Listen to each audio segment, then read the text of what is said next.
Hello guys, मैं MP TET वर्ग 2 के लिए मैथ्स का सिलेबस लेके आया हूँ चैप्टर फर्स्ट का। तो आइए देखते हैं कि इसमें क्या क्या है। संख्या पद्धति, नंबर सिस्टम, ठीक है। इसमें बहुत ज़्यादा टॉपिक नहीं है। पहला तो है क्या है, इसमें आता है ये नेचुरल नंबर या प्राकृत संख्याएं क्या होती हैं। प्राकृत संख्याएं क्या होती हैं, पहला आता है इसमें प्राकृत संख्याएं क्या होती हैं। फिर आता है पूर्णांक व पूर्णांक की पहचान, पूर्णांक व पूर्णांक की पहचान, ठीक है। कैसे करोगे आप, बहुत इजी है। तो सबसे पहले मैं आज आपको यही दोनों टॉपिक क्लियर कर देता हूं। इसके बाद है इसमें यूक्लिड थ्योरम है, परिमेय और अपरिमेय संख्याएं हैं, ठीक है। परिमेय संख्याएं थर्ड नंबर पे, परिमेय संख्याएं, अपरिमेय संख्याएं, अपरिमेय संख्याएं चौथे नंबर पर आती है इसकी यूक्लिड विभाजन थ्योरम, यूक्लिड विभाजन प्रमेय, ठीक है। पांचवें नंबर पे आता है घातांक और बहुपद, ठीक है। घातांक और बहुपद, घातांक और बहुपद, ठीक है। तो इसमें से आपको आज दो टॉपिक क्लियर कर दूंगा। पहला प्राकृत संख्याएं, पूर्णांक और परिमेय और अपरिमेय संख्याएं। नेक्स्ट वीडियो में अपन क्या देखेंगे, यूक्लिड और घातांक और बहुपद, ठीक है। तो सबसे पहले आपको पता होगा प्राकृत संख्याएं किन्हें कहते हैं। तो प्रकृति में जितने भी नंबर्स पाए जाते हैं, जीरो को छोड़कर उन सबको प्राकृत संख्याएं कहते हैं। ये सामान्य भाषा में कहें तो जिन भी संख्याओं को, जिन भी नंबर्स को हम छू सकते हैं, फिजिकली टच कर सकते हैं, ठीक है, वो प्राकृत संख्याएं कहलाती हैं। भौतिक रूप से जिन्हें हम छू सकते हैं वह प्राकृत संख्याएं कहलाती हैं। ये कहां तक जाती हैं, भौतिक रूप से जिन्हें हम छू सकते हैं, भौतिक रूप से जिन्हें हम छू सकते हैं वो क्या कहलाती हैं, प्राकृत संख्याएं। प्राकृत संख्याएं देखो यहां से, और ये 1 से स्टार्ट होती है, 1 2 3 कहां तक जाती है, इन्फिनाइट तक जाती है। जीरो नहीं होता इसमें। जीरो क्यों नहीं होता, क्योंकि देखो हम कहते हैं एक पेन, तो आपके पास एक पेन अवेलेबल है, इसको आप टच कर सकते हो। जीरो पेन अवेलेबल नहीं है, नहीं टच कर सकते। और ना ही माइनस वाले नंबर, -1 -2, भैया -1 आप इमेजिन कर सकते हो, लिख सकते हो, लेकिन हम इसको फिजिकली फिजिकली हम छू नहीं सकते, कह नहीं सकते कि आपके पास -1 पेन है, ठीक है। ये काल्पनिक रहते हैं कुछ, ठीक है। तो प्राकृत संख्याएं कहां से स्टार्ट होती है, 1 से लेके इन्फिनाइट तक जाती हैं। प्राकृत संख्याएं 1 से लेके इन्फिनाइट तक जाती हैं, और वो भी कौन से, सिर्फ पॉजिटिव वाले, निगेटिव वाले बिल्कुल नहीं, ठीक।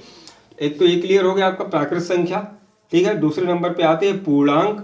तो पूर्णांक क्या कहलाते हैं, पूर्णांक संख्याएं बहुत इजी है। आपने नंबर लाइन पे जितनी भी नंबर्स देखे होंगे, दुनिया के नंबर लाइन में जितने भी पॉजिटिव, निगेटिव, जीरो, सब के सब पूर्णांक होते हैं। 1 2, ठीक है, यहाँ इन्फिनाइट तक, और यहाँ -1 -2 और माइनस इन्फिनाइट तक। तो पूर्णांक क्या होते हैं, दुनिया के सारे पॉजिटिव निगेटिव, धनात्मक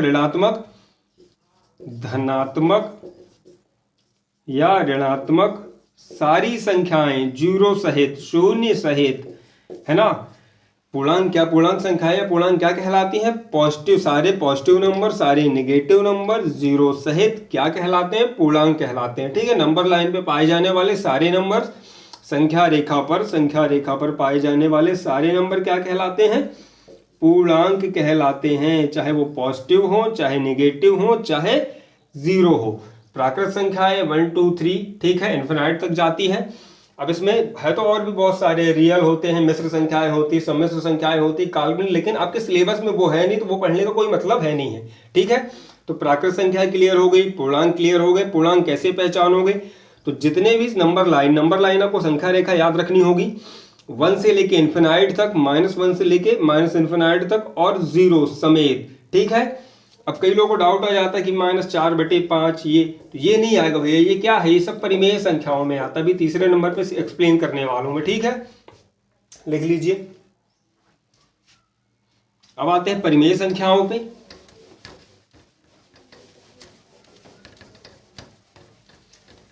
है बहुत सारे, ठीक है, वास्तविक, काल्पनिक, इमेजिनरी, लेकिन आपको काम ये सिर्फ 3 ही आएंगे। अब आते हैं परिमेय संख्याएं। तो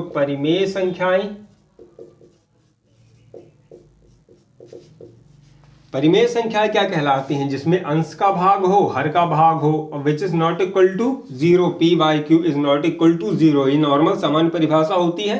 सामान्य भाषा में कहें तो अंश और हर जिसमें मौजूद हो, अंश और हर यानी एक जो भिन्नात्मक प्रारूप होता है, ठीक है, भिन्न का अंश और हर, P by Q is not equal to 0 और इनका मान शून्य के बराबर नहीं होना चाहिए। देखो कैसे, जैसे यहाँ पे दिया हुआ है 7/5 तो ये 1 पॉइंट कुछ आएगा, ठीक है। यह दिया हुआ है 10/2 ही ले लो तो भी ये कुछ ना कुछ बनाएगा, 5 भी बनाएगा, ठीक। तो इस प्रकार से परिमेय संख्याएं क्या कहलाती हैं, जिनका एक अंश का हिस्सा हो और एक हर का हिस्सा हो और उनको काटने पे शून्य के बराबर ना मिले, P by Q is not equal to 0, तो क्या कहलाएंगी, आपकी परिमेय संख्याएं कहलाएंगी, ठीक है।